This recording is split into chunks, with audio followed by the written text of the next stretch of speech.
சரி.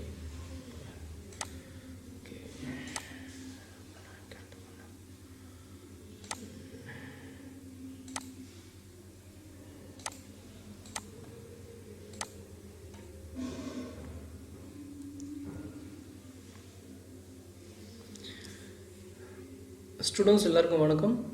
நான் உங்கள் பாலிட்டி தருண் சார் பேசிகிட்ருக்கேன்.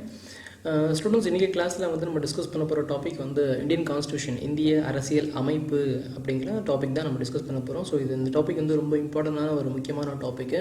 ஸோ நம்ம எக்ஸாம் பாயிண்ட் ஆஃப் வியூவில் ரொம்ப டீட்டெயிலாகவும் போகாமல், அதுக்கு அதே மாதிரி ரொம்ப ஷார்ட்டாகவும் இல்லாமல், நம்ம எக்ஸாமுக்கு என்னென்ன மாதிரி கொஸ்டின்ஸ் வருமோ அதுக்கேற்ற மாதிரி தான் நோட்ஸ் இந்த கிளாஸில் நம்ம பார்க்க போகிறோம்.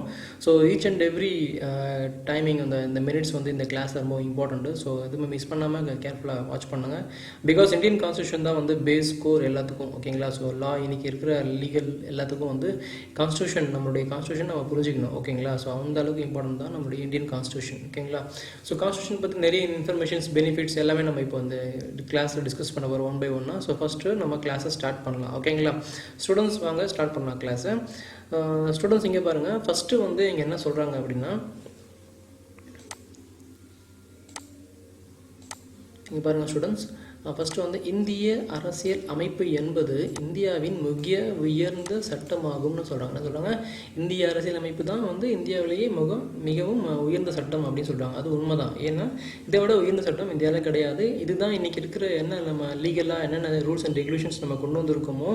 ஸோ ஒரு சீஃப் மினிஸ்டர்னால் அவருக்கு என்ன ரூல்ஸ் அண்ட் ரெகுலேஷன்ஸ், அவர் என்ன ரூல்ஸ் ஃபாலோ பண்ணணும். ஒரு பப்ளிக் சர்வெண்ட்டாக இருக்காருன்னா அந்த பப்ளிக் சர்வெண்ட் எதனால் சொல்கிறோம், ஸோ அவருக்கு என்ன ரூல்ஸ் அண்ட் ரெஸ்பான்சிபிலிட்டிஸ் இருக்குது. தென் வந்து ஒவ்வொரு அரசு அதிகாரியாக இருக்கட்டும், ஒரு சாதாரண ஒரு மனுஷனாக இருக்கட்டும், நான் வந்து எந்த ஒரு அரசு துறையிலையும் இல்லை, ஆனால் நான் ஒரு ப்ரைவேட் ஆள், ஒரு பொதுவான ஒரு மனுஷன், இல்லை நான் ஸ்டூடெண்ட்டு அப்படின்னு நீங்கள் எடுத்துக்கிட்டாலும் சரி. ஸோ நமக்குன்னு சில பிரின்சிபல்ஸ் இருக்குது, சில கட்டுப்பாடுகள் இருக்குது, சில கடமைகள் இருக்குது, சில டியூட்டிஸ் இருக்குது. ஸோ இதெல்லாம் நம்ம ஃபாலோ பண்ணுறோன்னு சொல்கிறாங்க பார்த்தீங்களா?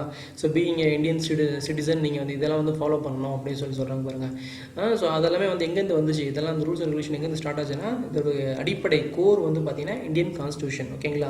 ஸோ அதனால தான் வந்து என்ன சொல்கிறாங்கன்னா, இந்திய அரசியலமைப்பு என்பது இந்தியாவின் மிக உயர்ந்த சட்டமாகும் அப்படின்னு ஒரு வார்த்தை சொல்கிறாங்க. ஓகேவா students? Okay, next students, next பாருங்கள். இந்திய அரசியல் அமைப்பு என்பது ஒரு நாட்டின் நிர்வாகத்தை, இந்திய அரசியலமைப்பு என்பது ஒரு நாட்டின் நிர்வாகத்தை வழிநடத்தும் விதிகள் மற்றும் ஒழுங்குமுறைகளின் தொகுப்பாகும்னு சொல்கிறாங்க. இந்திய அரசியலமைப்பு என்பது ஒரு நாட்டுடைய நிர்வாகத்தையும் அந்த நிர்வாகத்தினுடைய விதிகள், என்னென்ன விதிகள் இருக்குன்னா ரூல்ஸ் அண்ட் ரெகுலேஷன்ஸ், பிரின்சிபல்ஸ் இருக்குது. ஸோ இது இப்படி தான் ஃபாலோ பண்ணணும் அப்படின்னு சொல்லிட்டு பார்த்தீங்களா? ஸோ அந்த மாதிரி அதோடைய விதிகள், ஒழுங்குமுறைகள், அது எப்படி ஒழுங்கான முறையில் வந்து செயல்படணும் அப்படிங்கிறது ஒரு முக்கியமான தொகுப்புன்றாங்க. ஃபார் எக்ஸாம்பிளுக்கு நம்ம எடுத்துக்கிட்டோம்னா, இப்போ பார்லிமெண்ட் எடுத்துக்கலாம். இப்போ பார்லிமெண்ட் எடுத்துக்கிட்டிங்கன்னா, பார்லிமெண்ட்டில் யாரெல்லாம் இருக்காங்கன்னு பார்த்தீங்கன்னா, ஆனரபிள் ஸ்பீக்கர் இருப்பார், சபாநாயகர் சொல்கிறாங்க பார்த்தீங்களா? அந்த மாதிரி வந்து நாடாளுமன்ற சபாநாயகர் இருப்பார். அப்புறம் அவருக்கு கீழே வந்து துணை சபாநாயகர் இருப்பார். அப்புறம் வந்து பிரசிடென்ட், அவர் ஒரு முக்கியமான ஒரு ரோலில் இப்போ பார்லிமெண்ட்டில் இருப்பார். அதுக்கப்புறம் தான் சபாநாயகர் வருவார். அதுக்கப்புறம் பிரதம மந்திரி இருப்பார். பிரதம மந்திரிக்கு அப்புறம் வந்து உள்துறை அமைச்சர்கள், அவங்க எல்லாமே வந்து அந்த இதுக்குள்ளே வருவாங்க. அப்புறமா வந்து நாடாளுமன்ற உறுப்பினர்கள் இருப்பாங்க. ஓகேங்களா? ஸோ இதெல்லாமே இந்த ஒவ்வொரு பிரின்சிபலாக ஒவ்வொரு ஸ்டெப் பை ஸ்டெப்பாக வருது. அவங்களுக்குமே சில டியூட்டிஸ் இருக்குது, ஒரு கடமைகள். ஸோ அதெல்லாம் அவங்க ஃபாலோ பண்ணணும்னு சொல்கிறாங்க பார்த்தீங்களா? ஸோ டெய்லி செஷன்ஸ் நடக்கும். ஸோ வருஷத்தில் பார்த்தீங்கன்னா பார்லிமெண்ட்டில் 3 செஷன் நடக்கும்னு சொல்லுவாங்க. ஒன்று வந்து பட்ஜெட் செஷன்னு சொல்லுவாங்க. வருஷம் ஸ்டார்டிங்கில் வந்து பட்ஜெட் செஷன், அதாவது பட்ஜெட் கூட்டத்தொடர் அப்படின்னு சொல்லுவாங்க. அடுத்தது வந்து மான்சூன் செஷன் சொல்லுவாங்க, மான்சூன் குளிர்கால கூட்டத்தொடர்னு சொல்லுவாங்க. அப்புறமா வந்து வின்டர் செஷன்னு சொல்லுவாங்க. வின்டர் செஷன் தான் குளிர்கால கூட்டத்தொடர், மழைக்கால கூட்டத்தொடர்னு சொல்லுவாங்க. ஓகேங்களா?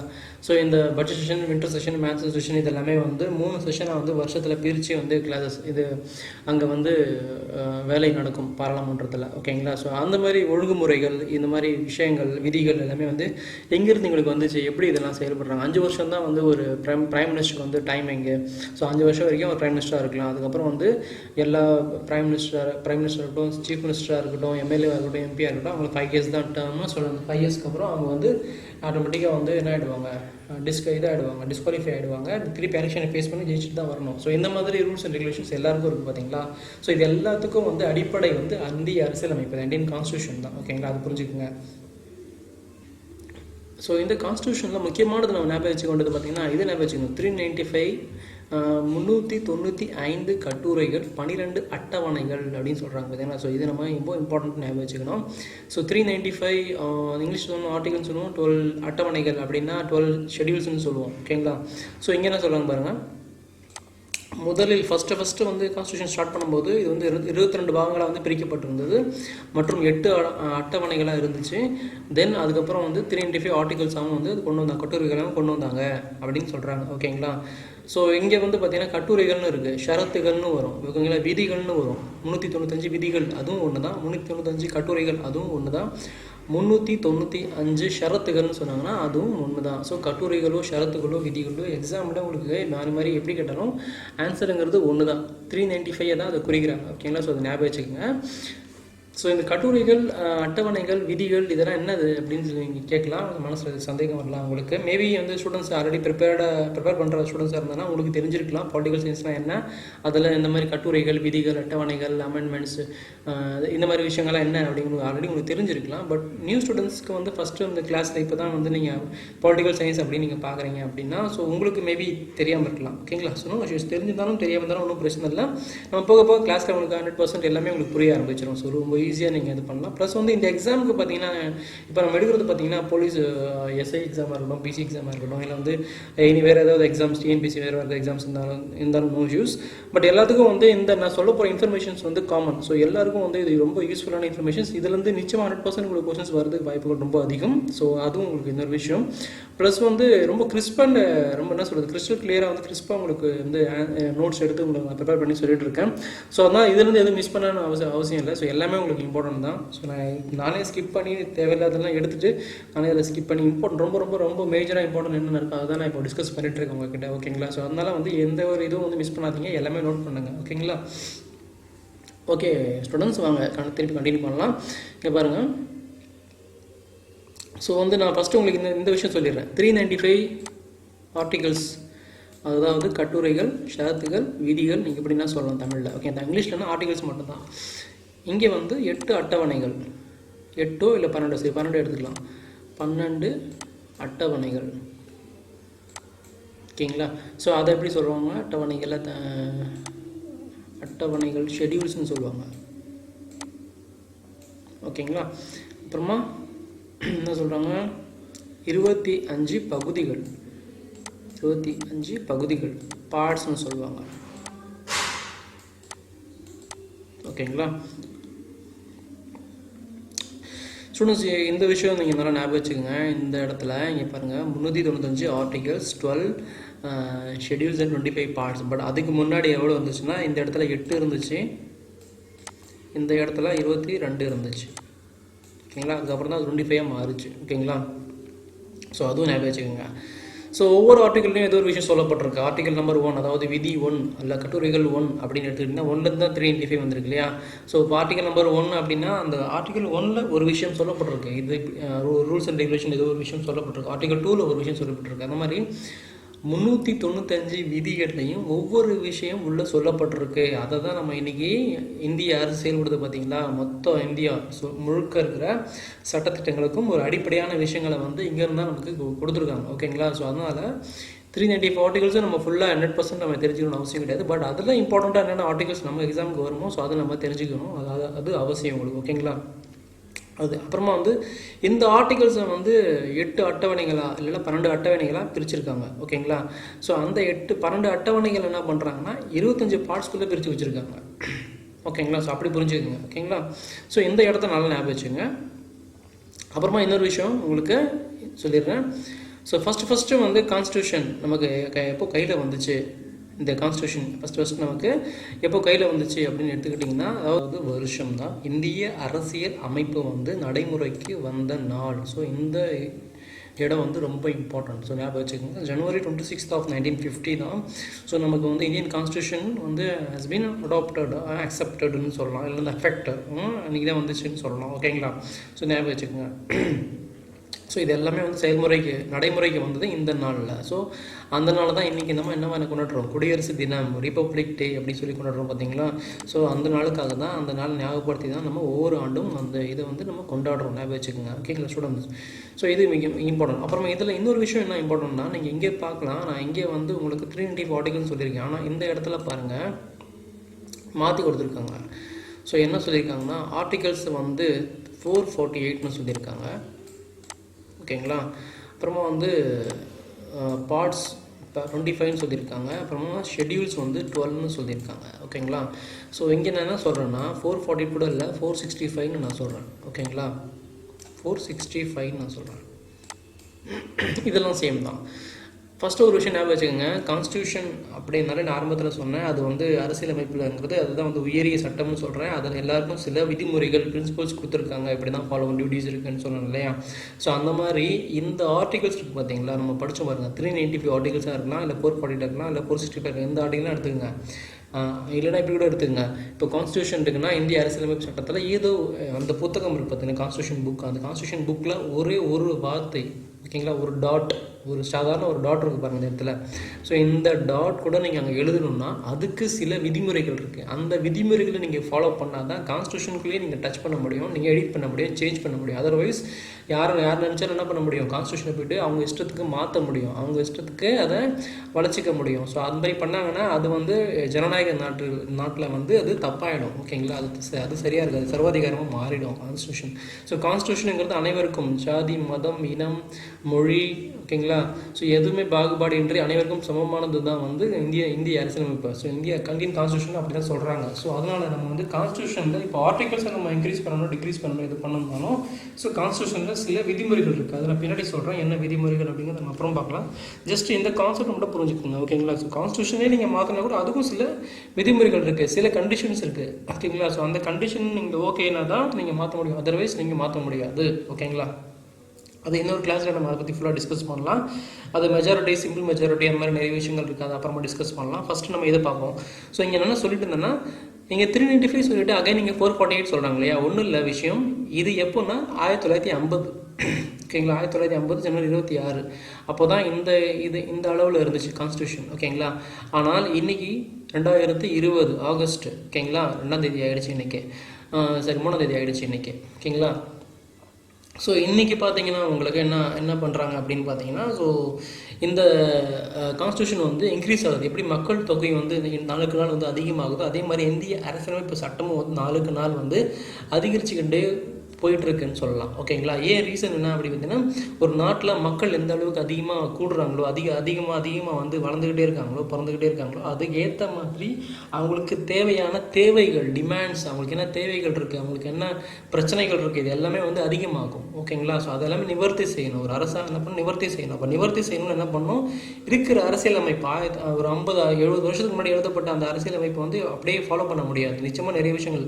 ஸோ 1950 எடுத்துக்கிட்டிங்கன்னா அந்த டைமில் வந்து கம்ப்யூட்டர் கிடையாது, டெக்னாலஜி கிடையாது, இன்டர்நெட் கிடையாது, கூகுள் கிடையாது, அமேசான் கிடையாது, ஃபேஸ்புக் கிடையாது, இந்த மாதிரி எந்த விஷயமா அந்த டைமில் கிடையாது. ஒன்லி ஆல் இண்டியா ரேடியோ மட்டும்தான் அந்த டைமில் இருந்துச்சு, டிவி கூட கிடையாது, ஓகேங்களா. ஆனால் இப்போ டெக்னாலஜி வைஸ் 70 வருஷம் நம்ம மேலே எங்கேயோ வந்துட்டோம், ஓகேங்களா. ஸோ நம்ம டெக்னாலஜி வைஸ் வந்து தொழில்நுட்ப ரீதியாக வந்து ரொம்ப எங்கேயோ வளர்ந்து நம்ம மேலே வந்திருக்கோம், ஓகேங்களா. ஸோ அதனால் அடுத்த 70 வருஷத்துக்கு அப்புறம் பார்த்தீங்கன்னா மேபி இன்னொரு 100 வருஷம் 50 வருஷத்துக்கு அப்புறம் பார்த்தீங்கன்னா இன்னும் நம்ம தொழில்நுட்ப ரீதியாக டெக்னாலஜி வைஸாக வந்து இன்னும் இன்க்ரீஸ் ஆகிருக்கும். ஸோ ஓகேங்களா. ஸோ அந்த மாதிரி இன்க்ரீஸ் ஆகும்போது அது எல்லாமே வந்து எங்கே இன்க்ரீஸ் ஆகணும்னா இந்தியன் கான்ஸ்டியூஷனில் சில சேஞ்சஸ் பண்ணணும், புது இண்டஸ்ட்ரீஸ் கொண்டு வரணுமா, அவங்களுக்கு சில நிபந்தனைகள் கொண்டு கொண்டு வந்து ஏதாவது விஷயங்கள் அவங்களுக்கு கொடுக்கணும்னா அப்போ கான்ஸ்டியூஷனில் நீங்கள் டச் பண்ணி தான் கொண்டு வர முடியாது, அதர்வைஸ் நீங்கள் எந்த ஒரு புது விஷயத்தையும் கொண்டு வர முடியாது, ஓகேங்களா. எக்ஸாம்பிளுக்கு கூட நான் சொல்கிறேன், எக்ஸாம்பிள் கூட எடுத்துக்கிட்டிங்கன்னா இப்போ ரீசெண்டாக வந்து நிறைய சட்டங்களை வந்து மாற்றுவாங்க. ஃபார் எக்ஸாம்பிளுக்கு இப்போ கூட வந்து ஓபிசிக்கு வந்து இடஒதுக்கீடு இந்த அளவுக்கு 27% வந்து கேட்குறாங்க பார்த்தீங்களா மற்றவங்கலாம். ஸோ அந்த மாதிரி விஷயம். அப்புறம் வந்து ரீசெண்டாக வந்து பார்த்தீங்கன்னா 2019 19 தான் நினைக்கிறேன், 19 ஜனவரியில் ராஜஸ்தானில் என்ன பண்ணாங்கன்னா டிமாண்ட் வந்துச்சு. ஸோ அங்கே இருக்கிறவங்களுக்காக சப்போர்ட் பண்ணுறதுக்காக என்ன பண்ணாங்கன்னா கவர்மெண்ட் ஆஃப் இந்தியாவில் இன்றைக்கி இருக்கிற அந்த ruling government 10% for reservation for the upper caste community அப்படின்னு சொல்லி கொடுத்தாங்க. ஆனால் 10% ரிசர்வேஷன் ஃபார் அப்பர் கேஸ்ட் கம்யூனிட்டினா அவங்களுக்கு ஸ்ட்ரைட்டாகவே கிடையாது, அவங்களுக்கு சில நிபந்தனைகள் கொடுத்தாங்க. ஓகேங்களா? ஸோ அந்த நிபந்தனைகள் அடிப்படையில் அவங்களுக்கு 10% இடஒதுக்கீடு கொடுத்தாங்க. ஸோ இந்த மாதிரி இடஒதுக்கீடுகள் நிறைய விஷயங்கள் என்ன பண்ணாலும் அரசியலமைப்பில் சில சட்டத்தினைகள் இருக்குது, அதை சிம்பிளாக அவங்க ஃபாலோ பண்ணால் தான் அதை பண்ண முடியும்னு சொல்ல வரேன். ஓகேங்களா? அப்படி இருக்கும்போது ஸோ மக்கள் தொகை வந்து அன்றைக்கி இருந்த மக்கள் தொகை இன்றைக்கி இருக்கிற மக்கள் தொகையும் வேறு. கிட்டத்தட்ட இன்றைக்கி வந்து எவ்வளோ 140 கோடி, கிட்டத்தட்ட 140 கோடி மக்கள் தொகையை வந்து நோக்கி நம்ம போயிட்டுருக்கோம். ஸோ ஓகேங்களா? ஸோ அப்படி இருக்கும்போது ஏஷியா வேர்ல்ட்லேயே வந்து 2வது உலக மக்கள் தொகை கொண்ட நாடு, அதிக அளவில் மக்கள் தொகை கொண்ட நாடு வந்து இந்திய நாடுன்னு சொல்லலாம், சைனாக்கு அப்புறம். ஸோ அந்த அளவுக்கு இப்போ டெமோக்ராட்டிக் ஒரு உலகத்திலே ஒரு பெரிய ஜனநாயக நாடுன்னா நம்ம இந்தியா தான் நம்ம சொல்லுவோம். ஓகேங்களா? ஸோ அந்த மாதிரிலாம் விஷயங்கள் இருக்கிறதால கான்ஸ்டியூஷனே நீங்கள் இன்க்ரீஸ் பண்ணணும். ஸோ இன்க்ரீஸ் பண்ணும்போது இது எல்லாமே இன்க்ரீஸ் ஆகும். ஓகேங்களா? ஸோ அது இன்க்ரீஸ் ஆகிருக்கிறதால தான் இந்த மாதிரி வந்திருக்கு. ஸோ இன்றைக்கி பார்த்தீங்கன்னா டோட்டலாக 465 ஆர்டிகல்ஸ் இருக்குது. 2020 மொத்தம் 465 ஆர்டிகல்ஸ், அதாவது விதிகள் இருக்குது, கட்டுரைகள் இருக்குது, ஷரத்துகள் இருக்குன்னு வச்சுக்கோங்க. ஓகேங்களா? ஆனால் இங்கே என்ன சொல்கிறாங்க, எக்ஸாமில் எப்படி கேட்பாங்கன்னா கான்ஸ்டியூஷனில் ஒரு விஷயம் வந்து என்ன பண்ணுவாங்க, முதல்ல வந்து ஒரு லெட்டர் ஃபார்மேட்டில் என்ன பண்ணுவாங்க எழுதுவாங்க. இப்போ B.R. அம்பேத்கர் என்ன பண்ணார், ஸ்டார்டிங்கில் அவர் தான் கான்ஸ்டியூஷன் ஃப்ரேமரை நிறைய ஹெல்ப் பண்ணார், டிராஃப்டிங் கமிட்டியோட சேர்மனாக இருந்தார், அவர் நிறைய விஷயங்கள் பண்ணியிருக்காரு. ஸோ அம்பேத்கர் நம்ம எக்ஸாம்பிள் எடுத்தாங்க. இப்போ அம்பேத்கர் இருந்தாருன்னா அவர் என்ன பண்ணுவார், கான்ஸ்டியூஷனில் நிறைய விஷயங்கள் எழுதுவார். ஓகேங்களா? எழுதி என்ன பண்ணுவார்னா அந்த அரசியலமைப்பு அந்த புத்தகத்தை அந்த பேப்பர் என்ன பண்ணுவார், பார்லிமெண்ட்டுக்கு கொடுப்பார், பிரசிடென்ட் கிட்ட போவோம். ஸோ பிரசிடென்ட் அதை வாங்கி என்ன பண்ணுவார்னா அவர் பார்த்துட்டு அவங்களுக்கு கீழே இருக்காங்க பார்த்தீங்களா, ஸோ அவங்கக்கிட்ட கொடுப்பாரு. அவர் என்ன பண்ணுவார், அவங்களும் பார்ப்பாங்க. அதுக்கப்புறம் பார்லிமெண்ட்டுக்கு போவோம். பார்லிமெண்ட் மூலிமா அங்கே இருக்கிற உறுப்பினர்கள், நாடாளுமன்ற உறுப்பினர்கள் அவங்க எல்லாமே வந்து அதை படிப்பாங்க, சரியாக இருக்குன்னு பார்ப்பாங்க. பார்த்துட்டு அதுக்கப்புறம் மெஜாரிட்டி இருக்குது, பெரும்பான்மைகள் நிரூபிக்கணும். அந்த பில் ஓகேவா, அந்த மசோதா வந்து நிறைவேற்றலாமா அப்படிங்கிறத யோசிச்சு பிளான் பண்ணணும். ஸோ அந்த மெஜாரிட்டிலாம் வந்ததுக்கப்புறம் மெஜாரிட்டி ஓகே, நல்ல அதிகமான மெஜாரிட்டி இருக்குது, இதை நம்ம வந்து பாஸ் பண்ணலாம், இப்போ இம்ப்ளிமெண்ட் பண்ணலாம் அப்படிங்கிற நினைக்கும் போது தான் பாராளுமன்றத்தில் அந்த மசோதாவானது நிறைவேற்றப்படும். ஸோ இவ்வளோ ப்ரொசீஜர் இருக்குது. நான் ரொம்ப சிம்பிளாக சொல்கிறேன், ரொம்ப அதிகமான ப்ரொசீஜர் இருக்குது. ஸோ அதெல்லாம் ஃபாலோ பண்ணால் தான் ஒரு சட்டம் வந்து வரும். கான்ஸ்டியூஷன் புத்தகத்தில் புதுசாக ஒரு விஷயத்தை ஆட் பண்ண முடியும். ஸோ இதெல்லாம் பண்ணதுக்கப்புறம் தான் வரும்னு சொல்கிறதால என்ன சொல்ல வரேன்னா 465 ஆர்டிகல்ஸாக எழுதி இது வரைக்கும் வந்து கான்ஸ்டியூஷன் மேக்கர்ஸ் எழுதி கொடுத்துருக்காங்கம்மா. ஓகேங்களா? ஸோ நான் எழுதி கொடுத்தது எல்லாமே நிறைவேறினது ஒன்லி 448 தான். புரியுதுங்களா? ஸோ நான் எழுதி கொடுத்துருக்கேன். நீங்கள் என்ன பண்ணுறீங்க, ஒரு டீச்சர்கிட்ட அசைன்மெண்ட்டாக வந்து ஒரு புத்தகத்தில் எழுதி கொடுக்குறீங்க. அந்த டீச்சர் என்ன பண்ணுறாங்க, அந்த நோட் புக்கை வாங்கி அந்த நோட் புக்கில் வெறும் 448 பேஜஸ் மட்டும்தான் அவங்க கரெக்ஷன் பண்ணியிருக்காங்க, கரெக்ஷன் பண்ணி மார்க் போட்டிருக்காங்க, மீதி பேலன்ஸ் அப்படியே இருக்குது. ஸோ அந்த மாதிரி புரிஞ்சுக்கோங்க. ஓகேங்களா? ஸோ 448 தான் நிறைவேறி இருக்குன்னு அர்த்தம். அப்போது 448 தான் இம்ப்ளிமெண்ட்டில் ஆயிருக்கு, எஃபெக்ட் ஆயிருக்கு. ஸோ 448 தான் எக்ஸாமுக்கு அதிகமாக கேட்பாங்க. ஓகேங்களா? ஸோ எக்ஸாமில் கொஸ்டின்ஸ் நல்லா புரிஞ்சுக்கோங்க. கொஸ்டின் எப்படி கேட்குறாங்க அப்படின்னு கேளுங்க. நிறைவேற்றப்பட்ட கட்டுரைகள், நிறைவேற்றப்பட்ட விதிகள் அப்படின்னா நீங்கள் ஆன்சரை இதை எழுதணும், 448. ஸோ இந்திய அரசியலமைப்பு சட்ட புத்தகத்தில் இது வரைக்கும் எழுதப்பட்ட மொத்த சட்ட விதிகள் என்ன, கட்டுரைகள் என்ன, ஷரத்துகள் என்னன்னா இது நீங்கள் ஆன்சராக எழுதலாம். ஓகேங்களா? ஸோ கொஸ்டினை புரிஞ்சுட்டு நீங்கள் ஆன்சர் பண்ணலாம். ஸோ ரெண்டுமே கரெக்டு தான். ஆனால் இது நிறைவேற்றப்பட்டது, இது மொத்தமாக இது வரைக்கும் வந்தது கான்ஸ்டியூஷனில். ஓகேங்களா ஸ்டூடெண்ட்ஸ்? ஸோ இது மாறலை, இது அப்படி தான் இருக்குது. ஸோ இது வரைக்கும் உங்களுக்கு புரிஞ்சிருக்குன்னு நினைக்கிறேன். ஓகேங்களா? ஸோ இங்கே பாருங்கள், நான் இங்கே எழுதியிருக்கேன் பாருங்கள், ஆர்டிகல் 368ன்னு சொல்லிங்க பார்த்தீங்களா? ஸோ இந்த ஆர்டிகல் 368 தான் ஸ்டூடெண்ட்ஸ் ரொம்ப முக்கியமானது. ஸோ இந்த 1லேருந்து 448 ஆர்டிகல்ஸ் வரைக்கும் இன்றைக்கி வரைக்கும் இருக்குதுன்னு சொன்னேன். அதில் இந்த 368 ஆர்டிகல்ஸுங்கிறது ஒரு முக்கியமான ஆர்டிகல். இந்த ஆர்டிகல் தான் என்னன்னு சொல்லுவாங்கன்னா அமெண்ட்மெண்ட்ஸ் ஆஃப் த கான்ஸ்டியூஷன்னு சொல்லுவாங்க. அதாவது சட்ட திருத்தங்களை செய்வதற்கு உதவும் ஆர்டிகல்ஸ்னு சொல்லலாம். ஓகேங்களா? அமெண்ட்மெண்ட்ஸ் சட்ட திருத்தங்களை செய்கிறதுக்கு இந்த ஆர்டிக்கலை ஃபாலோ பண்ணுவாங்க. அதில் சில விஷயங்கள் சொல்லப்பட்டிருக்கு. அது நம்ம இன்னொரு தடவை டீட்டெயிலாக நம்ம பேசுவோம். இந்த ஆர்டிக்கல் பற்றியே ஒரு 1/2 மணி நேரம் பேசலாம். அவ்வளோ விஷயங்கள் அந்த ஆர்டிக்கல் நல்ல விஷயங்கள் சொல்லியிருக்காங்க. ஸோ அப்புறம் பேசுவோம். ஆனால் இந்த ஆர்டிக்கலை வச்சு தான் என்ன பண்ணுவாங்கன்னா சட்ட திருத்தங்களை செய்வாங்க. ஆர்டிகல் நம்பர் 395 இன்றைக்கி ஆர்டிகல் நம்பர் 448 வரைக்கும் வந்திருக்குன்னா அது காரணம் இந்த ஆர்டிகல் தான். அதில் சில நிபந்தனைகள் கொடுத்துருக்காங்க, அதை ஃபாலோ பண்ணி தான் பண்ணுவாங்க.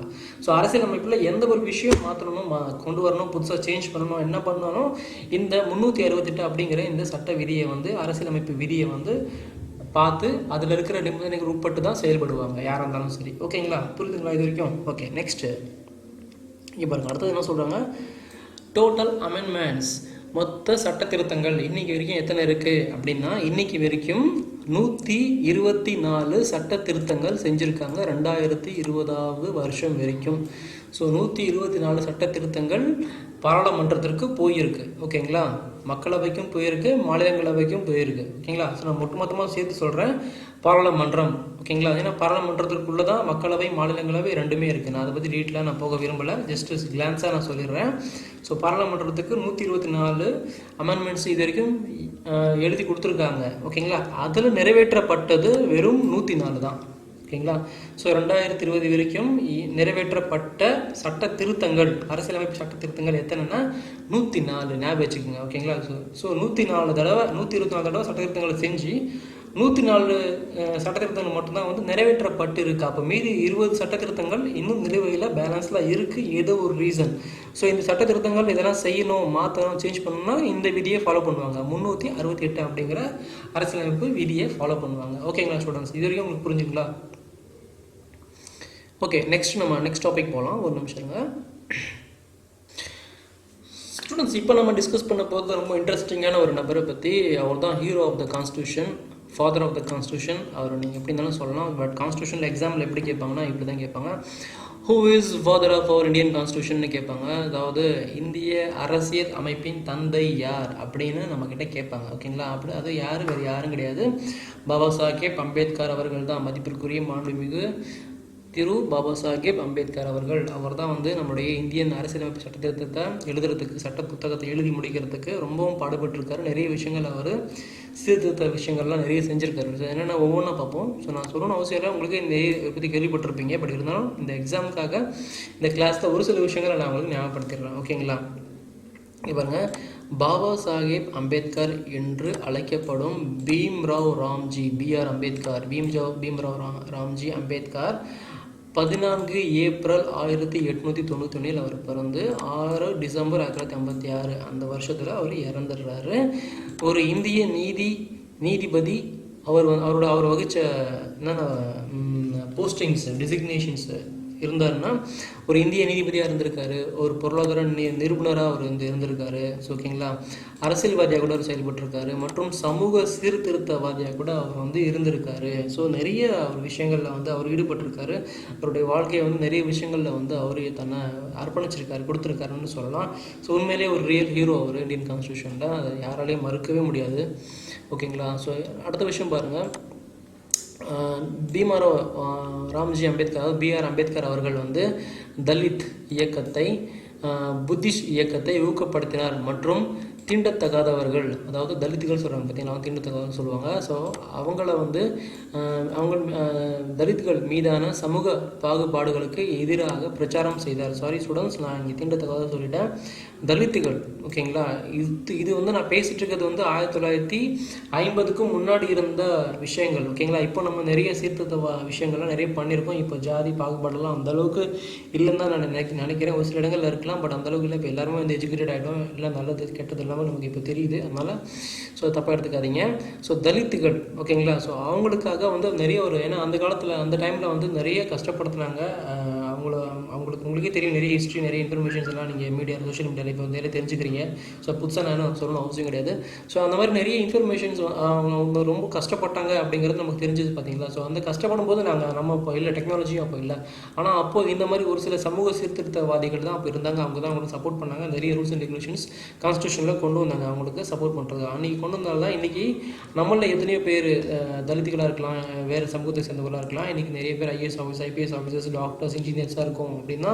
ஸோ இந்த மாதிரி சீர்திருத்தவாதிகள், அதில் அம்பேத்கர் ஒரு முக்கியமான நபர் அப்படின்னு சொல்லலாம். அவங்களுடைய பங்கு மிகவும் பெருசு அப்படின்னு சொல்லலாம். ஓகேவா ஸ்டூடெண்ட்ஸ்?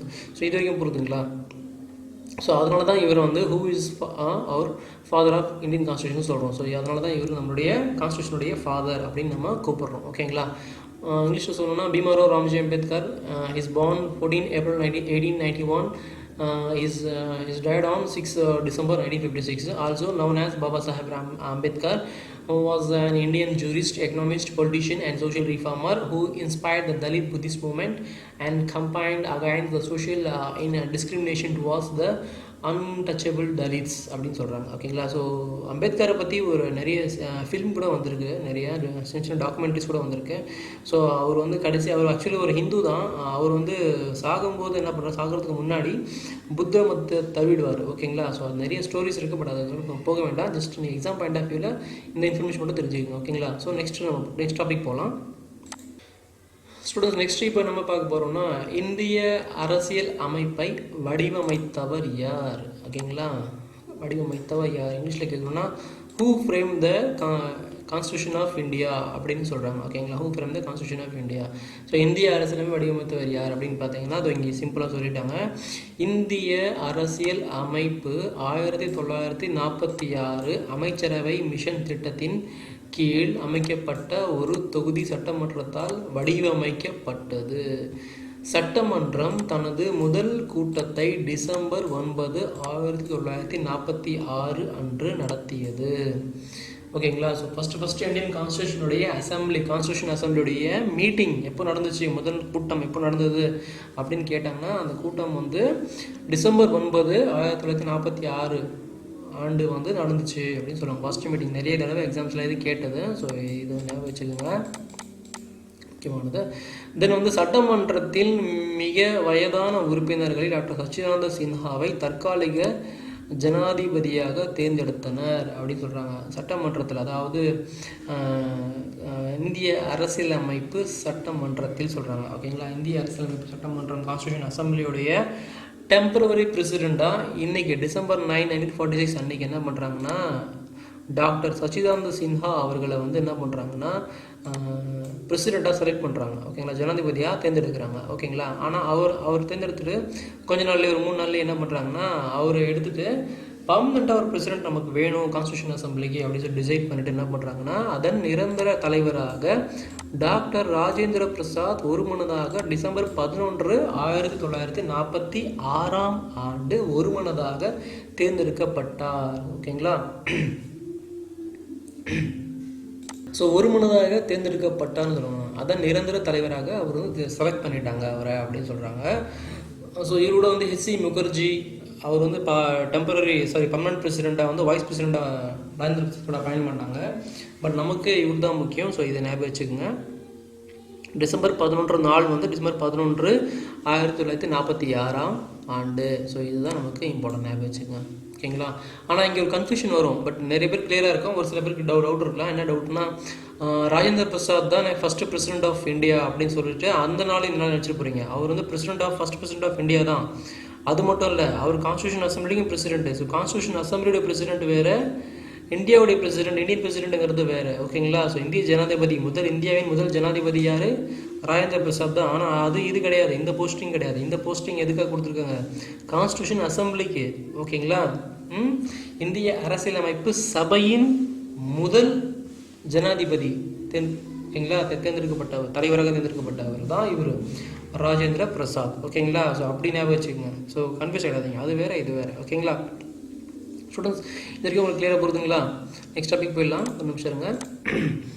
ஸ்டூடெண்ட்ஸ், இங்கே பாருங்கள். நெக்ஸ்ட் நம்ம என்ன டிஸ்கஸ் பண்ண போகிறோம் அப்படின்னு பார்த்தீங்கன்னா இந்திய அரசியலமைப்பின் நோக்கம் என்ன, அதோடைய இம்பார்ட்டண்ட்டு எய்ம் என்ன அப்படின்னு கேட்குறாங்க. இங்கே என்ன பண்ணுறாங்க, what is the purpose of the constitution அப்படின்னு சொல்லியிருக்காங்க. ஸோ என்ன பர்பஸ்க்காக இந்த கான்ஸ்டியூஷன் நம்ம ஃப்ரேம் பண்ணியிருக்கோம் அப்படின்னா, so this is the main purpose of this constitution அப்படின்னு சொல்லலாம். ஸோ என்ன அப்படின்னா, இது அடிப்படை அரசியல் கொள்கைகளை வரையறுக்கும் கட்டமைப்பை வகுக்கிறது. இது அடிப்படை அரசியல் கொள்கைகளை நான் ஆரம்பத்திலே சொன்னேன், இதுதான் வந்து அடிப்படைன்னு சொன்னேன். ஸோ அதான் இங்கேயும் சொல்கிறாங்க. ஸோ அரசியலமைப்புங்கிறது இதுதான் அடிப்படை அரசியல் கொள்கைகளை வரையறுக்கும் கட்டமைப்பை வகுக்கிறதுன்னு சொல்கிறாங்க. ரெண்டாவது அதை வந்து பிரித்து சொல்கிறாங்க. கட்டமைப்பு, நடைமுறைகள், அதிகாரங்கள் மற்றும் அரசு நிறுவனங்களின் கடமைகள். ஓகேங்களா. அரசு நிறுவனங்கள்லாம் என்னென்ன கவர்மெண்ட் ஆஃபீஸஸ் இருக்குது, கவர்மெண்ட் ஸ்கூல்ஸ் இருக்குது, கவர்மெண்ட் காலேஜஸ் இருக்குது, ஸோ இந்த மாதிரி கவர்மெண்ட் ஹாஸ்பிட்டல்ஸ் இருக்குது. ஸோ நிறைய விஷயங்கள் கவர்மெண்ட்டே எஸ்டாப்ளிஷ் பண்ணி நடத்திட்டு இருக்குது பார்த்தீங்களா, அவங்களே நிர்வகிக்கிறாங்க பாருங்கள். ஸோ அந்த மாதிரி நிறுவனங்கள் தான் அவங்க சொல்ல வராங்க. ஸோ அவங்களுக்குன்னு சில என்ன சொல்கிறாங்க கடமைகள், இந்த கடமைகள்லாம் அவங்களுக்கு இருக்குது அப்படின்னு சொல்கிறாங்க. அப்புறமா அதுலேயும் வந்து அவங்க மற்றும் அடிப்படை உரிமைகள், ஃபண்டமெண்டல் ரைட்ஸ்னு சொல்லுவாங்க பார்த்தீங்களா. ஸோ நமக்குன்னு ஒரு சில ரைட்ஸ் இருக்குது. கல்வி உரிமை, பேச்சுரிமை, நம்மளுடைய திறமையை வந்து வெளிப்படுத்துறதுக்கான உரிமை, அந்த மாதிரி நிறைய விஷயங்கள் வந்து மத உரிமை, மொழி உரிமை, நிறைய உரிமைகள் இருக்குது. அதெல்லாம் நம்ம அடுத்தடுத்த கிளாஸில் பார்க்கலாம். ஸோ அந்த மாதிரி அடிப்படை உரிமைகள், ஸோ அதுக்கும் வந்து இது ஃபண்டமெண்டலாக இருக்குது, அதாவது அடிப்படையாக இருக்குது இது இந்திய அரசியலமைப்பு. அப்புறமா என்ன இருக்குது, அதை வழிநடத்தும் கொள்கைகள். ஓகேங்களா, இந்தியன் கான்ஸ்டியூஷனை எப்படி வந்து செயல்படுத்தணும், அதை எப்படி வழிநடத்தணும் அப்படிங்கிறதும் ஒரு இன்ஃபர்மேஷன் நமக்கு இந்த கான்ஸ்டியூஷன்லேயே சொல்கிறாங்க. அதுக்கு எக்ஸாம்பிளுக்கு முன்னாடி நம்ம ஒரு ஆர்டிக்கல் பார்த்தோம், ஆர்டிக்கல் 368 விதி 368ங்கிற அப்படிங்கிற ஒரு விதியை பார்த்தோம். ஓகேங்களா, அந்த விதி என்ன பண்ணுது, கான்ஸ்டியூஷனில் ஏதாவது சேஞ்சஸ் பண்ணணும், மாறுதல்கள் மாற்றங்கள் செய்யணும், புதுசாக ஒரு விஷயத்தை சேர்க்கணும், இல்லை ஆல்ரெடி இருந்த விஷயத்தை எடுத்துகிட்டு புதுசாக விஷயத்தை சேர்க்கணும், இல்லை மாற்றணும் அப்படின்னா எந்த ஆர்டிக்கலை ஃபாலோ பண்ணுவோம், ஆர்டிக்கல் 368 அப்படிங்கிற இந்த விதியை ஃபாலோ பண்ணுவோம். ஓகேங்களா, ஸோ இதுதான் வழிநடத்தும் கொள்கைகளுக்கு ஒரு எக்ஸாம்பிள்னு எடுத்துக்கலாம். அப்புறமா வந்து குடிமக்களின் கடமைகள் அப்படி சொல்கிறாங்க, குடிமக்களின் கடமைகள். ஓகேங்களா, சிட்டிசன்ஸ், நம்ம இந்தியன் சிட்டிசனாக இருக்கும் பார்த்தீங்களா. ஸோ நமக்குன்னு சில டியூட்டிஸ் இருக்குது. நம்ம வந்து இப்போ நேஷனல் ஆந்தம் வந்து வலிக்குதுன்னா அதை வந்து நம்ம என்ன பண்ணணும், ரெஸ்பெக்ட் பண்ணி நின்று கேட்கணும். நேஷனல் ஃப்ளாக் இருக்குது, அதை வந்து டிஸ்ஆனர் பண்ணக்கூடாது, அதுக்கு நம்ம மரியாதை கொடுக்கணும். ஓகேங்களா, அப்புறமா வந்து முக்கியமான நோபல் ரிவார்ட்ஸ் இருக்குது இந்தியன் கவர்மெண்ட்டோட. இப்போ ஃபார் எக்ஸாம்பிளுக்கு தாஜ்மஹால் இருக்குது, தஞ்சாவூரில் வந்து தஞ்சாவூரில் சில கோயில்கள்லாம் இருக்குது பாருங்கள், முக்கியமான கோயில்கள், பெரிய அந்த கோயில்கள்லாம் வந்து பார்த்திங்கன்னா பாதுகாக்கப்படணும். ஸோ அந்த மாதிரி இந்திய இறையாண்மையை பாதுகாக்கணும், அந்த மாதிரி நிறைய விஷயங்களும் நமக்கு கொடுத்துருக்காங்க. பட் அடிப்படை கடமைகள் அதையும் நம்ம டீட்டெயிலாக பார்ப்போம், ஜஸ்ட் ஒரு கிளான்ஸ்க்காக நான் சொன்னேன். ஓகேங்களா, ஸோ இதெல்லாமே வந்து இதுக்கு எல்லாத்துக்கும் முக்கியமாக என்ன அடிப்படையாக வந்து அரசியலமைப்பு, இந்திய அரசியலமைப்பு தான் அமையுது அப்படின்னு சொல்ல வராங்க. இன்னொரு முக்கியமான விஷயம் பார்த்திங்கன்னா இங்கே ஞாபகம் வச்சுங்க, இது உலகின் எந்த ஒரு இறையாண்மை கொண்ட நாட்டின் மிக நீண்ட எழுதப்பட்ட அரசியலமைப்பு ஆகும். ஸோ எனக்கு வேர்ல்டு வைடு, அதாவது உலகம் முழுக்க எந்த நாடு, எல்லா நாடுகிட்டையும் வந்து ஏதோ ஒரு அரசியலமைப்பு அவங்க நாட்டுக்கான சொந்த அரசியலமைப்பு அவங்க வச்சுருக்காங்க. ஓகேங்களா, பட் நம்ம வச்சுருக்கிற அரசியலமைப்பு இறையாண்மை கொண்ட அரசியலமைப்பு. இது உலகத்தில் மற்ற நாடுகளில் உள்ள இறையாண்மையை கொண்ட நாட்டின் அரசியலமைப்பை விட இந்திய நாட்டின் இறையாண்மை கொண்ட அரசியலமைப்பு மிகவும் பெரியது அப்படின்னு சொல்ல வராங்க. ஏன்னா இங்கே வந்து அதிகமான மக்கள் வாழ்கிறாங்க, அதிகமான மொழிகள் பேசுகிறாங்க, அதிகமான இறை நம்பிக்கை கொண்ட மக்களும் இங்கே இருக்காங்க, அவங்களுக்குன்னு தனித்தனி கலாச்சாரமும் இங்கே இருக்குது. ஸோ இதன் அடிப்படையில் தான் இறையாண்மை, மிகவும் பெரிய இறையாண்மை கொண்ட நாடு இந்தியா அப்படிங்கிற ஒரு விஷயம் வந்து இங்கே ஒரு சிறப்பு கிடைக்குது இந்தியாவுக்கு. ஓகேங்களா ஸ்டூடெண்ட்ஸ், இப்போ நம்ம ரொம்ப முக்கியமான இடத்துல இருக்கோம். இங்கே பாருங்கள், ஸோ இந்த டாபிக்ட வந்து வரைவு குழு அப்படின்னு சொல்லுவாங்க. இங்கிலீஷில் வந்து டிராஃப்டிங் கமிட்டி அப்படின்னு சொல்லுவாங்க. ஸோ நீங்கள் இது ஈஸியாக இருக்கும், ஞாபகம் வச்சுக்கோங்க. டிராஃப்டிங் கமிட்டி ஆர் வரைவு குழு ரெண்டுமே ஒன்று தான். ஸோ தமிழில் சொல்லணும்னா வரைவு குழு, இங்கிலீஷ் சொல்லணும்னா டிராஃப்டிங் கமிட்டி, இது ரெண்டு ஏதாச்சும் நீங்கள் ஞாபகம் வச்சுக்கோங்க. ஸோ எதுக்காக இது ரொம்ப இம்பார்ட்டன்ட் சொல்கிறோன்னா, இங்கே தான் வந்து முக்கியமான வேலை இவங்க எல்லாம் செஞ்சுருக்காங்க. ஸோ இந்த டிராஃப்டிங் கமிட்டியில் மொத்தம் வந்து பார்த்திங்கன்னா 7 மெம்பர்ஸ் இருந்தாங்க. ஓகேங்களா, இந்த டிராஃப்டிங் கமிட்டி ஹேட் 7 மெம்பர்ஸ் அப்படின்னு சொல்கிறாங்க. ப்ளஸ் இந்த கமிட்டியோட சேர்மன், தலைவராக யார் இருந்தாங்க அப்படின்னு பார்த்தீங்கன்னா இங்கே பாருங்கள், B.R. அம்பேத்கர் தான் இருந்தார். ஆக்சுவலி இந்த கமிட்டி என்ன பண்ணுச்சு, எதுக்காக இந்த கமிட்டி பற்றி நான் சொல்லிட்டு இருக்கேன் அப்படின்னு பார்த்தீங்கன்னா, இந்த கமிட்டி தான் வரைவு குழு கமிட்டின்னு குழுன்னு சொல்லுவாங்க. ஸோ இந்த குழு என்ன பண்ணுவாங்கன்னா, அந்த டைமில் இந்த 1949 அந்த பீரியடில் இவங்க என்ன பண்ணுறாங்க, இவங்ககிட்ட ஒரு வேலையை கொடுக்குறாங்க. யார், டாக்டர் ராஜேந்திர பிரசாத் பார்த்தீங்களா, கான்ஸ்டியூஷன் அசம்பிளியுடைய பிரசிடெண்ட்டாக தான் இருப்பாங்க. அவர் என்ன பண்ண, அவர் ப்ளஸ் அந்த கான்ஸ்டியூஷன் அசம்பிளி மெம்பர்ஸ் எல்லோரும் சேர்ந்து அம்பேத்கரை கூப்பிட்டு அம்பேத்கர்கிட்ட ஒரு ஒர்க்கு கொடுத்துட்றாங்க. என்ன ஒர்க்கு, சார் நீங்கள் என்ன பண்ணுங்கள், கான்ஸ்டியூஷனை நாங்கள் ஆளுக்கு ஒரு ஒப்பீனியன் சொல்லிட்டோம். ஆர்டிகல் நம்பர் 1ல் இது இருக்கணும், ஆர்டிகல் நம்பர் 2ல் அடிப்படை கடமைகள், ஆர்டிகல் நம்பர் 3ல் ஃபார் எக்ஸாம்பிளுக்கு சிட்டிசன்ஷிப், ஆர்டிகல் நம்பர் 5ல் ஒரு விஷயம், அதே மாதிரி 1 to 395 ஆர்டிகல்ஸ், 8 அட்டவணைகள் 12 பகுதிகளாக பிரித்து நாங்கள் எழுதலான்னு பிளான் பண்ணியிருக்கோம். ஆளுக்கு ஒவ்வொரு விஷயம் சொல்லியிருக்கோம். இதை நீங்கள் எப்படி டிசைன் பண்ணுறீங்க, எப்படி எது வேணும் எது வேணும்னு நினைக்கிறீங்களோ அது மாதிரி எங்களுக்கு கிளியராக எழுதி கொடுங்க. உங்களுடைய உங்களுக்கு தெரிஞ்ச விஷயங்களை நீங்கள் இதில் ஆட் பண்ணிக்கோங்க, சஜஷன் சொல்லுங்கள் அப்படின்னு சொல்லி இவர்கிட்ட ஒரு ஒர்க்கு கொடுக்குறாங்க. இவர் என்ன பண்ணுறாரு, அம்பேத்கர் அவர் டீம் அவர்கிட்ட ஒரு 6 பேர் அவர் சேர்த்துக்கிறாரு. ஓகேங்களா, அதில் 6 பேர் யாராருன்னு பார்த்தீங்கன்னா அல்லடி கிருஷ்ணசாமி ஐயர், என் கோபாலசாமி, பிஆர் அம்பேத்கரும் ஒரு அதில் மெம்பரு, அப்புறம் கேஎம் முன்ஷி, முகமது சாதுல்லா, பிஎல் மீட்டர் மற்றும் டிபி கைதான் அப்படின்னு சொல்கிறாங்க. ஓகேங்களா, ஸோ அம்பேத்கரை சேர்த்தா 7 பேர், சேர்க்கலன்னா 6 பேர். ஸோ 7 பேரும் நீங்கள் ஞாபகம் வச்சுக்கோங்க. ஓகேங்களா, ஸோ இந்த 7 பேரும் சேர்ந்து என்ன பண்ண போகிறாங்க, ஒரு வரைவு டிராஃப்டிங் ரிப்போர்ட், ஒரு வரைவு அறிக்கையை வந்து செய்ய போகிறாங்க. ஓகேங்களா, ஸோ அவங்க என்ன பண்ணுறாங்க, உட்காந்து அந்த வரைவு அறிக்கையை செஞ்சு முடிச்சுட்டு அதில் நிறைய அமெண்ட்மெண்ட் சட்ட திருத்தங்கள் செஞ்சாங்க அவங்க. ஓகேங்களா, சட்ட திருத்தங்கள் செஞ்சாங்க. அதாவது எல்லோரும் ஒவ்வொரு ஒப்பீனியன் சொன்னாங்க, எழுதி கொடுத்தாங்க பார்த்தீங்களா, அதில் நிறைய சேஞ்சஸ் பண்ணாங்க, மாற்றினாங்க. இதெல்லாம் சரியாக இருக்காது, இதெல்லாம் மாற்றணும், இதெல்லாம் எடுத்துடணும் அப்படின்னு சொல்லி என்ன பண்ணாங்க, அம்பேத்கர் அவங்க ஒரு டீம் எல்லாம் சேர்ந்து அதை மாற்றினாங்க. மக்களுக்கு இது விரோதமாக இருக்குது, அடிப்படை உரிமைகள் இது கொடுக்கக்கூடாது, அடிப்படை கடமைகள் இது அதிகமாக இருக்குது, இது குறைக்கணும், அந்த மாதிரி நிறைய விஷயங்களை வந்து அவங்க மாற்றி 2487 அமெண்ட்மெண்ட்ஸ் என்னமோ வந்து அவங்க என்ன பண்ணாங்கன்னா அதில் எழுதி அப்போவே சேஞ்ச் பண்ணாங்க. ஓகேங்களா, பண்ணிவிட்டு ஒரு மொத்தமாக ஒரு புத்தகமாக கொண்டு வந்து இங்கே கான்ஸ்டியூஷன் அசம்பிளியில் கொடுத்துட்டாங்க. இதுதான் சார் எங்களால் பண்ண முடிஞ்சது, நீங்கள் செக் பண்ணிக்கோங்க அப்படின்னு சொல்லி கொடுத்துட்டாங்க. ஓகேங்களா, அதெல்லாம் செக் பண்ணதுக்கப்புறம் தான் 26 ஜனவரி 1950 அந்த வருஷத்தில் முழுமையாக ஃபுல்லாக செக் பண்ணி முடிச்சுட்டு அன்றைக்கி டிக்ளேர் பண்ணுறாங்க, சார் இதுதான் உங்களுடைய இந்தியன் கான்ஸ்டியூஷன், இனிமேல் இந்தியாவில் இருக்கிற ஒட்டுமொத்த இந்திய குடிமகனும் என்ன பண்ணணும், இந்திய கான்ஸ்டியூஷன் தான் ஃபாலோ பண்ணணும். அப்படி நீங்கள் இதை ஃபாலோ பண்ணலைன்னா நீங்கள் சட்டத்துக்கு புறம்பான செயல்பட்டீங்க, அதுக்கு சட்ட நடவடிக்கை உங்கள் மேலே எடுப்பாங்க அப்படிங்கிற கிளியராக சொல்லிவிட்டு அன்றைக்கி அனௌன்ஸ் பண்ணுறாங்க. ஸோ அதை அனௌன்ஸ் பண்ணுறதுக்கு முன்னாடி நடந்த விஷயம் தான் நம்ம இப்போ இந்த கிளாஸில் பேசிக்கிட்டு இருக்கோம். ஓகேங்களா, ஸோ டாக்டர் பிஆர் அம்பேத்கர் வரைவுக்குழுவின் தலைவராக அவர் இருந்தார். அப்புறமா வந்து சார் பெனகல் நரசிங் ராவ் அரசியலமைப்பு சட்டமன்றத்தின் அரசியலமைப்பு ஆலோசகராக அவர் இருந்தார், ஞாபகம் வச்சுக்கோங்க.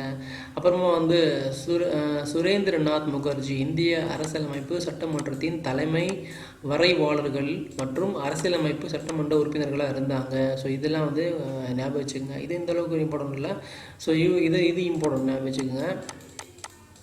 தென் அப்புறம் இன்னொரு விஷயம் என்னென்னா, இதுவும் இம்பார்ட்டன்ட் தான், கீழே இருக்கு பாருங்கள், இந்த விஷயமும் இம்பார்ட்டன்ட் தான். அந்த கான்ஸ்டியூஷனை வந்து நான் சொன்னேன் இல்லையா, 26 ஜனவரி 1950 வந்து என்ன பண்ணாங்க, கான்ஸ்டியூஷன் நம்மக்கிட்ட கொடுத்துட்டாங்க, முழுமை அடைஞ்சிருச்சு இந்திய அரசியலமைப்புன்னு சொல்லி கொடுத்தாங்க இல்லையா. அன்றைக்கி கொடுக்கறதுக்கு முன்னாடி என்ன பண்ணுறாங்கன்னா, அந்த கான்ஸ்டியூஷன் அசம்பிளி மெம்பர்ஸ் இருந்தாங்க, கிட்டத்தட்ட 389 பேர் இருந்தாங்க, 389 மெம்பர்ஸ் கிட்ட இருந்தாங்க. 310 மெம்பர்ஸில் வந்து 93 மெம்பர்ஸ் வந்து பிரின்ஸ்லி ஸ்டேட் சொல்லுவாங்க. ஸோ அவங்கள பிரிச்சுருங்க, மீதி 296 பேர் இருந்தாங்க. அந்த 296 பேர் எலெக்ஷன்லாம் வச்சு என்ன பண்ணாங்கன்னா, அந்த 296 பேரும் வந்து இந்திய அரசியலமைப்பு சபையின் உறுப்பினர்களாக இருந்தாங்க. அதில் வந்து அம்பேத்கர் எல்லோரும் வருவாங்க. ஓகேங்களா, அம்பேத்கர், நேரு, ராஜேந்திர பிரசாத், நமக்கு எத்தனை பேர் ஞாபகம் இருக்கோ அத்தனை பேர் வந்து இந்த 296 பேருக்குள்ளே இருந்தாங்க. ஓகேங்களா, அதில் அரசியலமைப்பு ஃபைனல் ஆகிடுச்சு, எல்லாம் பேசிட்டாங்க, எல்லாம் டிஸ்கஷன் பண்ணிட்டாங்க.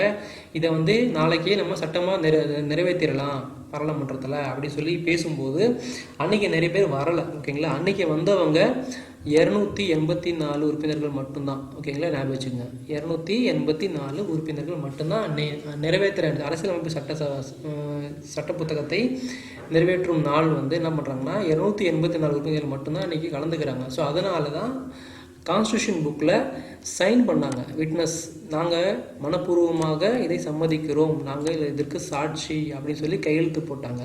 கையெழுத்து போட்டவங்க எத்தனை பேர், 284 உறுப்பினர்கள் மட்டும்தான். ஓகேவா ஸ்டூடெண்ட்ஸ், கிளியராக? ஸோ இங்கிலீஷ் நான் ஒரு தடவை சொல்லிடுறேன்.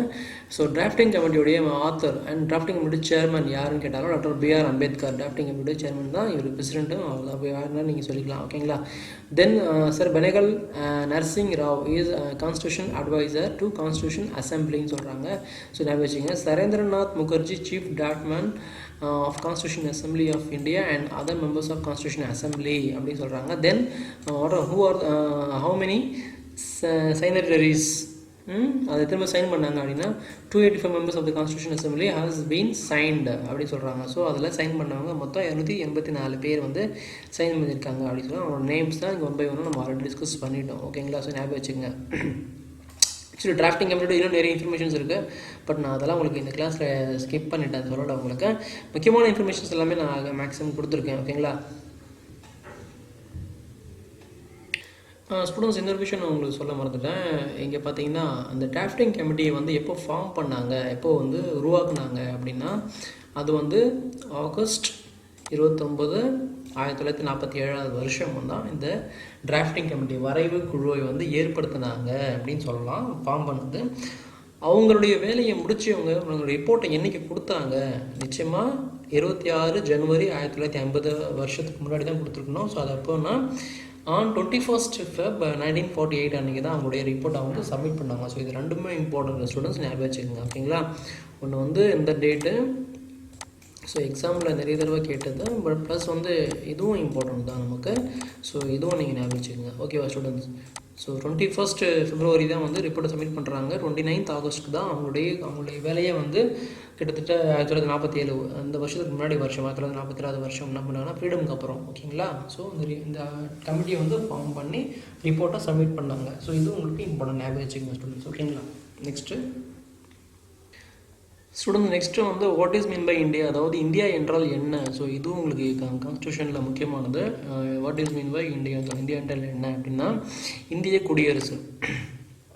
ஓகேங்களா? இந்தியா என்றால் என்னென்னா சிம்பிள், நம்ம ஒரே வார்த்தையில் சொல்லணும்னா இந்தியா என்றால் என்ன, இந்தியா வந்து ஒரு குடியரசு நாடுன்னு சொல்லலாம். ஓகேங்களா?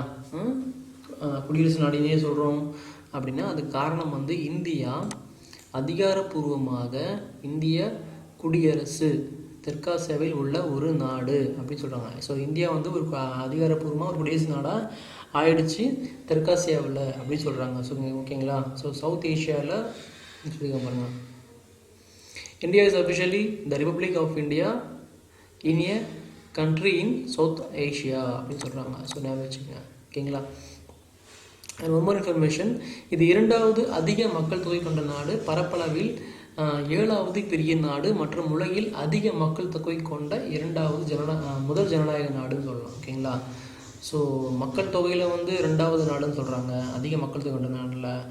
பரப்பளவில் வந்து நம்ம இந்தியா லேண்ட் இருக்குது பார்த்தீங்களா, இடம், அதில் அந்த பரப்பளவில் வந்து 7வது இடத்துல நம்ம இருக்கோம்னு சொல்கிறாங்க. உலக அதிக மக்கள் தொகை கொண்ட ஜனநாயக நாடுன்னு சொல்லி நம்மளை நம்பர் 1 நம்ம சொல்கிறாங்க. ஸோ ஓகேங்களா? ஸோ இதெல்லாமே வந்து ரொம்ப ரொம்ப இம்பார்ட்டண்ட்டான ஒரு விஷயம். ஸோ ஞாபகம் வச்சுக்கோங்க ஸ்டூடெண்ட்ஸ். ஓகேங்களா?